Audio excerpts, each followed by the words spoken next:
Alors, tu verras dans ta tête au mur. Je continue de filmer là. Hein.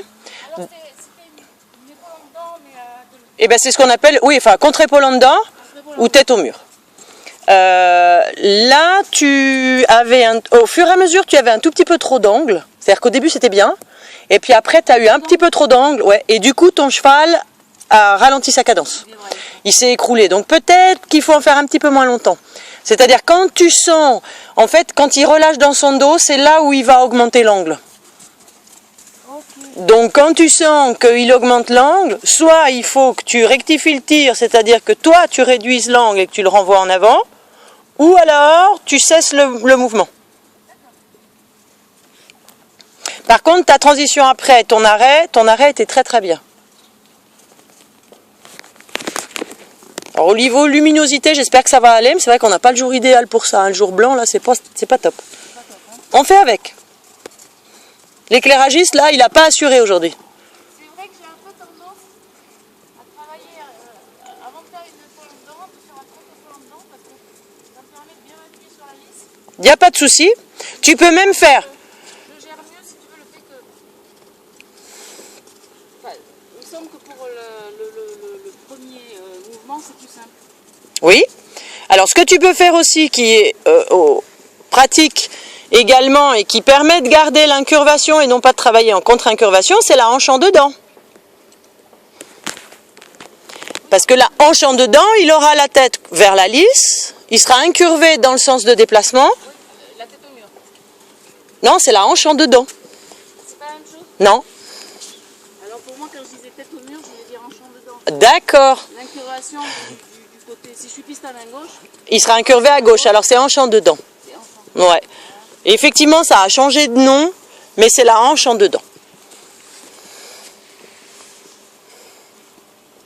Parce que la tête au mur, dans le temps, quand moi j'ai appris la tête au mur, c'est un petit peu comme une contre-épaule en dedans. Le cheval n'est pas incurvé du côté où il se déplace. Mais les dénominations ont changé, donc effectivement...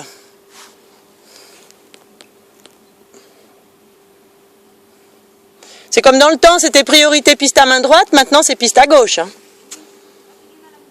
Ouais. Voilà. Alterne bien, jambe droite, jambe gauche, là. Voilà. Alors, travail de l'assiette, c'est bien. Attention de ne pas être au-delà de son mouvement à lui, parce que sinon tu vas contrarier le mouvement en avant. Donc, il faut bouger avec son assiette, mais pas plus qu'il ne faut.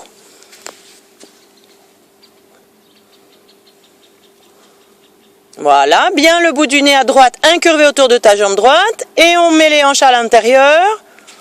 Là, là. Attention, il y a un petit peu trop de hanches, et plus assez d'incurvation, il n'a pas assez le... Voilà. Voilà, ça c'est bien. Tip top. Voilà, donc tu verras sur l'image, hein, ça bouge, les hanches trop dedans, et puis ensuite l'angle était bon. C'est la même chose que l'épaule en dedans. Sur une reprise de dressage, il faut que tu aies 30 degrés d'angle, mais au travail à la maison, tu peux aller jusqu'à 45, mais pas au-delà.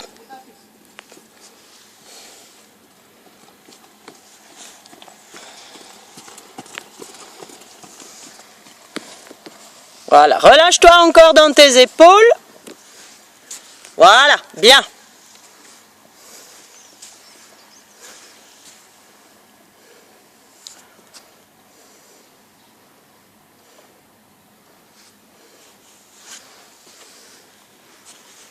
Rentre encore les épaules. Tu peux les rentrer un peu plus en décalant tes deux mains. Là. Allez, allez, allez, allez. Ne te penche pas à droite. Tu vas voir, tu es bien penché à l'intérieur. Redresse-toi. Ok.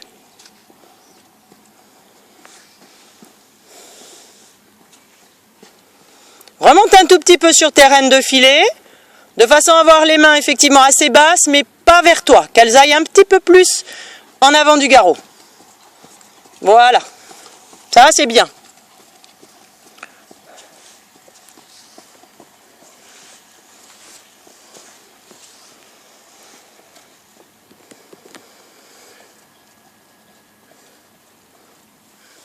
Conservation de la cadence, hein, surtout. Voilà, le nez à droite, tu vois qu'il bascule sa nuque vers la droite et le petit bout de nez à gauche. Donc on rectifie. Extra.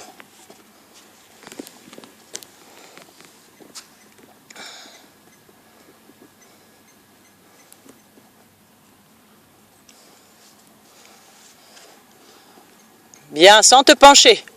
Voilà, voilà. On garde le mouvement en avant. Garde ta jambe gauche à la sangle, c'est la droite qui recule. Voilà, bien, bien, bien. Ralentis. Éventuellement, si les épaules fuient vers l'extérieur, donc elles ne veulent pas rester à l'intérieur de la piste, ça c'est ta reine extérieure qui va gérer ça. Donc là, tu peux oser te servir un petit peu plus de ta reine extérieure tout en lui gardant l'incurvation autour de ta jambe intérieure.